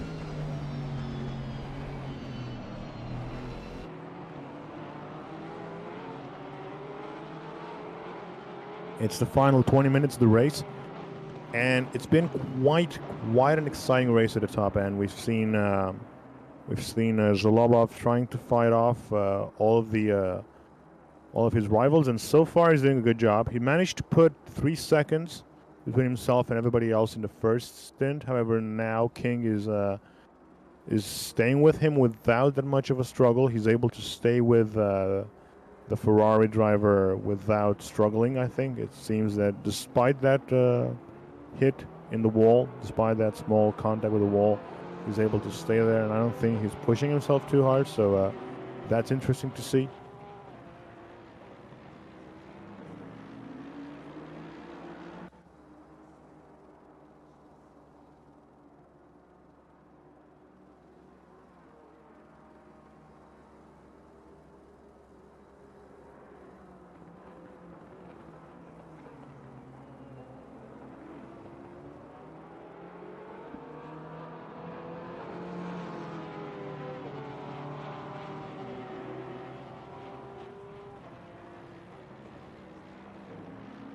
Well, I don't think he can defend Apostol there. There was a gap, there was a bit of an opening, but there was no overlap between the two cars. True. Apostol was clearly behind the Aston Martin. I think he exited the first part of the chicane quicker, but the Aston Martin had nowhere to go. It wasn't going to disappear, and now I think Ulrich wants to maybe retire the car. I'm not sure. He was going slower, maybe to just let the faster car go by. But anyway, I think that's the penalty coming from for Apostol. That was quite a obvious mistake by him. Not the perfect exit for Zalobov down on the Conrad Straight. He's got some cars to lap ahead of him. There's Tugger and Fox right there, and I think it's Coffin too, so 11th, 12th and 13th places will be caught by the leader, so this may be an opportunity to decide to head for the pit lane. Züger gets a penalty, gets a 15-second penalty for now, as we're waiting on a verdict on Apostol. I think that will come soon, it's quite clear.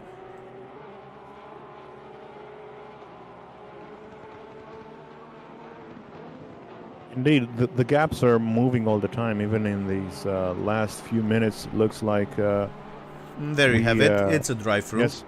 Yes, indeed. It's now on the timing screen. I was talking about the and a penalty for Züger. It looks. I was talking about the gaps going up and down at the top between Jalobov and King. King has the fastest race lap up until now, and even though he's in traffic and we've seen him pass in slow cars, he's still not able to find a way past the Ferrari. It definitely looks like the M4 does not have the upper hand on the straights, and that's costing him, because even with the draft in Conrad's a very long straight, it's about as long as you can find a straight in motorsport nowadays. Even there, the BMW is not able to go side by side, not able to even really glue itself to the back end of the Ferrari. Here's a direct fight between Züger and Fox. Fox knows that Züger has that additional penalty of 15 seconds, but he needs to move ahead if he wants to maybe attempt to move on Coffin until the end of this race. But yeah, further ahead again, we've got Jalobov having to defend a bit now. We got King really close. Will he attempt something now? Yes, he's showing himself, but it's only trying to destabilize his rival. Nobody's heading for the pit lane, but Jalobov must defend in the last corner as well. There's no touch, but the Ferrari is slow down the line and he needs to go defensive on the pit straight, thus compromising his first corner as well. But he places his car beautifully in front of Darren King and he leaves absolutely no room for the BMW. Now he will hug the right side of the track in order to have the inside line for the next corner and keep ahead of the BMW. He does so elegantly, but this was the maximum amount of pressure that King has put him up up until now.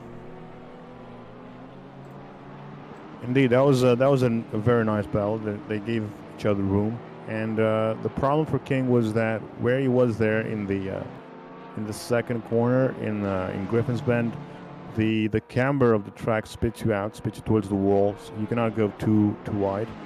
You cannot be on the outside. You're gonna lose a lot of time, and that's why King had to basically brake a bit more and get back behind the Ferrari, because there was no way on the outside. Just a few drivers are still able to lap in the 201s now. It's Luke Whitehead who is in third place, running solo there and hoping that something goes wrong in this battle ahead of him, 12 seconds ahead of the British driver. And then we've got Victor Nicolai also in the 201s in fifth place, and Sebastian Apostol in 14th, but he will not be there for long because he needs to come in for the drive-through really soon, and he'll be losing at least the spot to Harry Phillips. He'll be joining anywhere near Dragoș Simeon. There's another lap and Coffin moves aside, leaving Jalobov and King to dice it out. No intention from any one of them to head towards the pit lane, and now I don't know why Darren King has clipped the grass on that pit straight. He was obviously pushing some buttons, doing something in the meantime. Now we've got Apostol in the pit lane, serving his drive-through, compelling more misery on an evening that was far from ideal, and now he sees Ulrich there. He caused a takeout there for Ulrich, and Victor Nicolai decides to go into the pits, because he was closing in on Raffaele Di Nardo and he didn't want to lose time with Di Nardo. His aim is to be ahead of Castorino. Let's see if that goes well. Here's Castorino. I think he has enough in hand now because Castorino was down in the 203s. He didn't have the pace. He was within the pit stop duration of Victor Nicolai early on in the race, but Victor has pushed on and set a string of 201s to be ahead. We see now Victor has exited the pit lane way ahead of Castorino, so he can be no lower than fifth, and I think it's gonna be fourth because now he will power on and set just as fast lap times, and maybe until we'll see Di Nardo in the pits, the Italian might even be behind. He might get this position without a fight. We'll see. Indeed, it's all to play for with 10 minutes to go. It's with the format of this series without actual windows.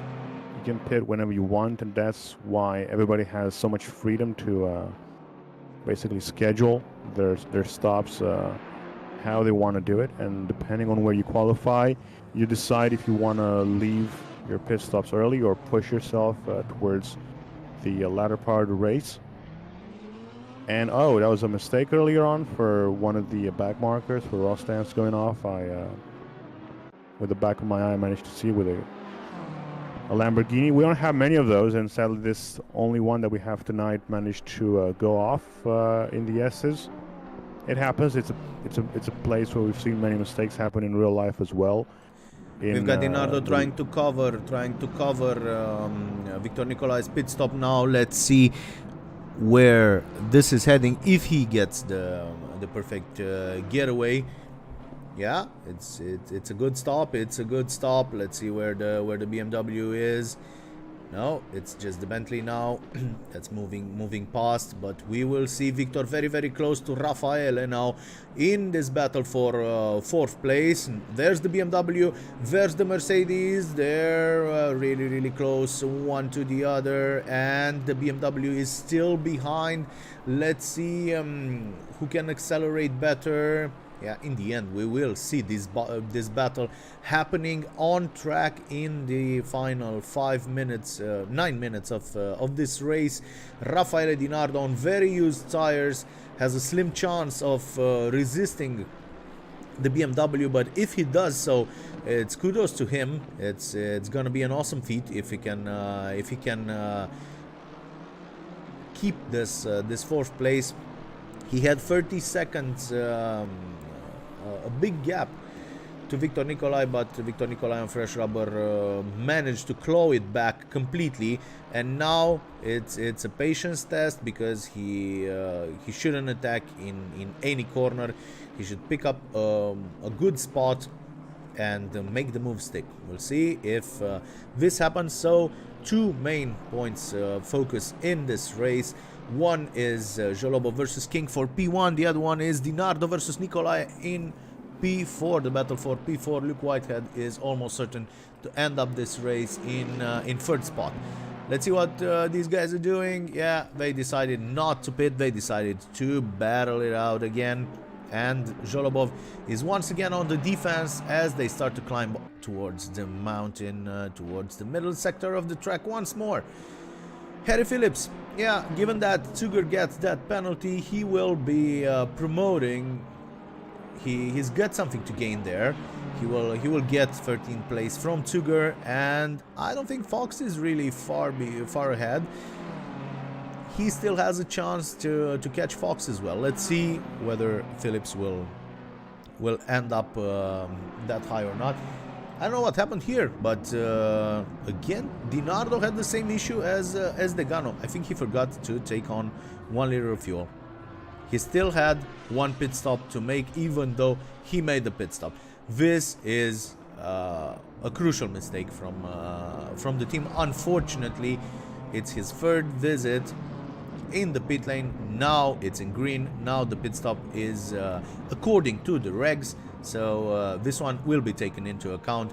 The other one was like a self-inflicted penalty. Now he's behind Fornes, so he basically dropped down to 8th place. We see Ifield in 9th, right behind him. We're losing one other car. Yeah, we're losing Ulrich. Yeah, he has retired. He's been in the pits for quite a while. Let's see. Here in the battle for the lead, again, it's Jolobov defending, it's Darren King right behind him, and nobody decides to go towards the pit lane. It was very frustrating to see Bernardo doing the same mistake as his teammate. It was might have been a mistake because he was in a battle, because he saw on the Delta that Nikolai was closing the gap. I think maybe that's why he made a mistake, but really it's sort of things that really unravel a good race, a good evening, because with another stop he's now clearly not going to be where he could have been.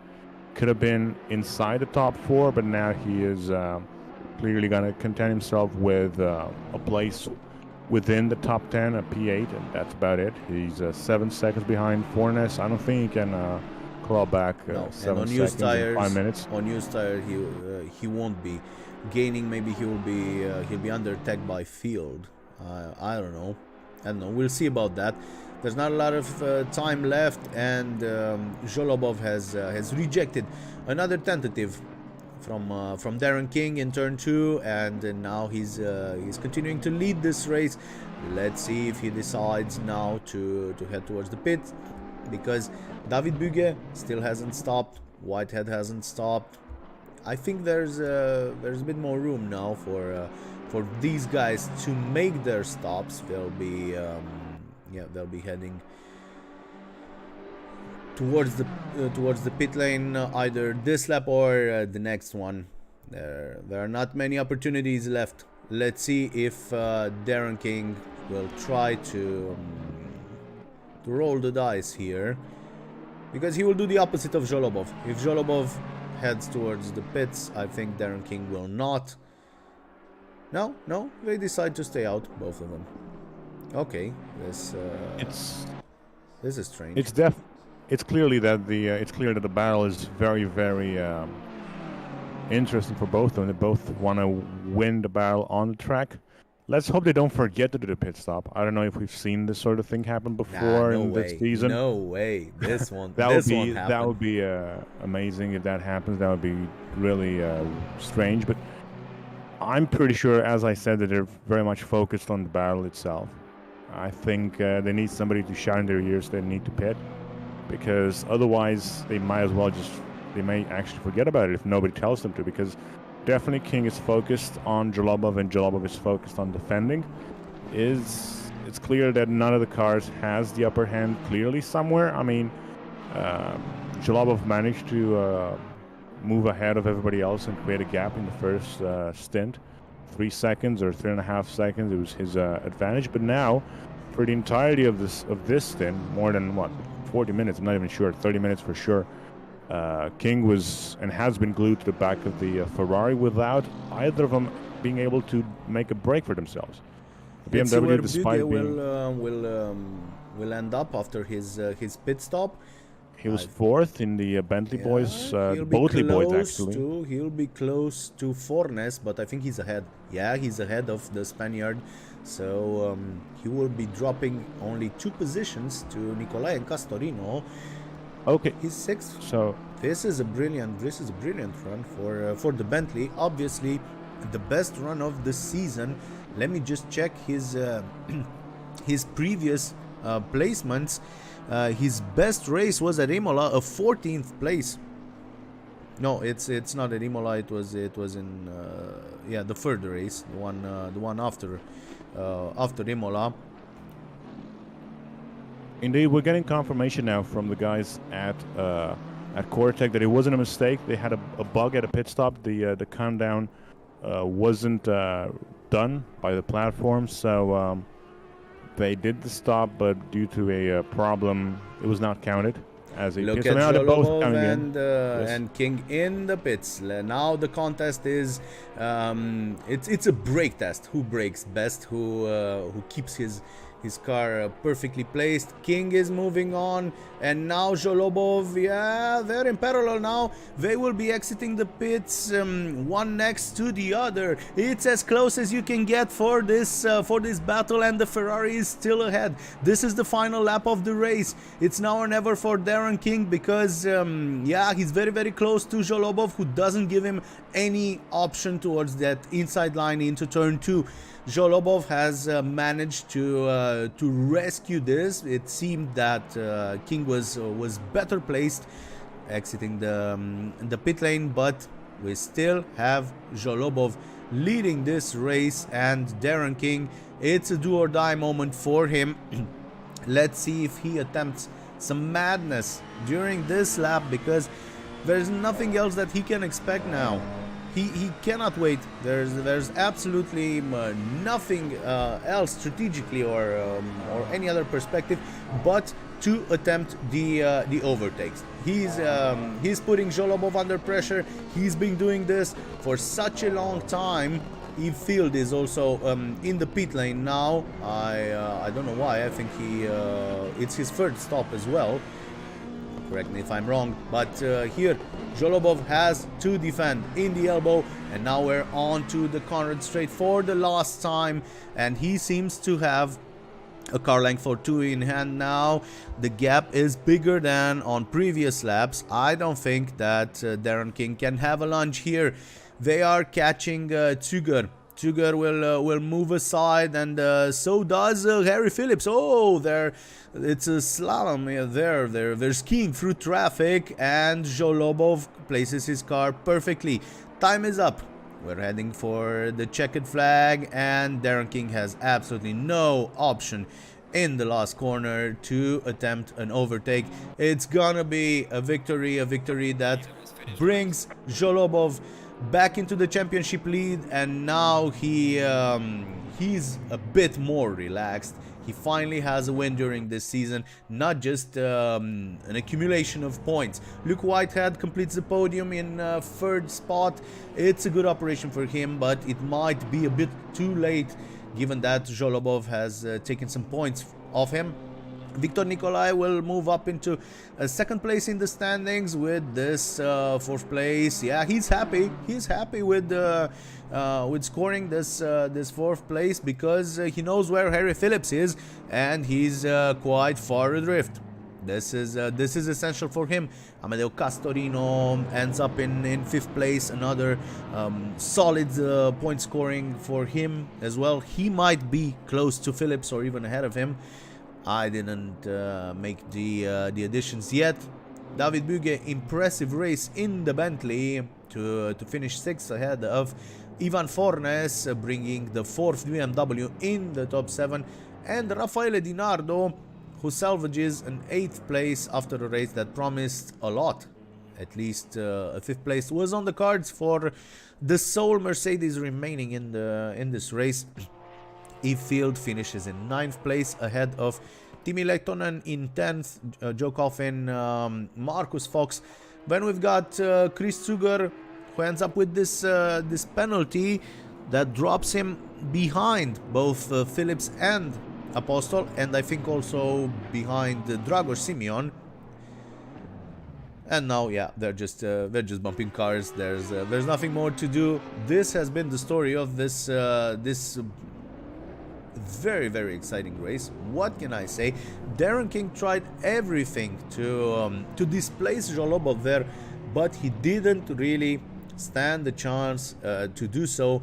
They were in a league of their own. They left Luke Whitehead further behind, and thus tackled this battle for the win in between themselves, and it was exhilarating to watch, and it had really important implications in the championship standings, where the one who had the most to lose was Harry Phillips on the day.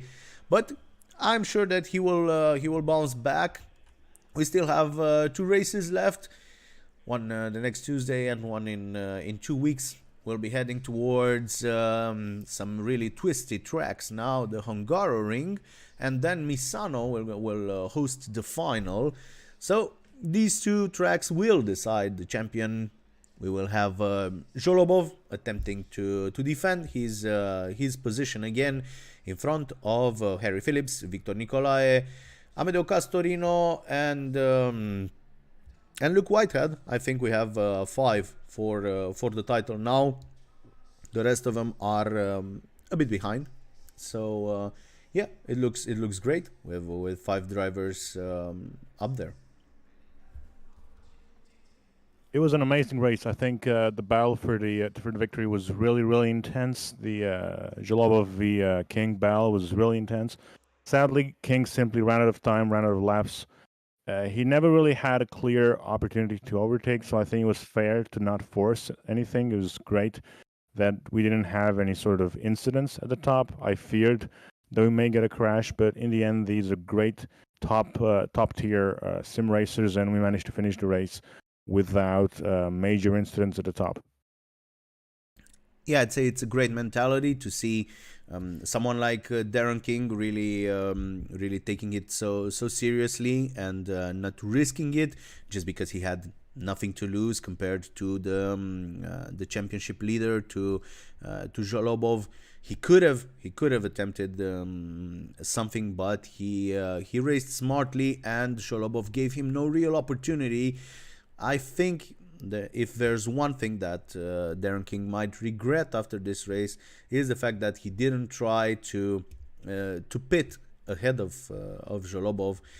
Pitting during the same lap basically left him without the final opportunity to claw back that position. But yeah, this is sim racing at its best, where nobody thinks about not having anything to lose and racing for the win and ruining other people's races. Nothing like that in the NXTGEN Racing World Tour presented by SimGrid.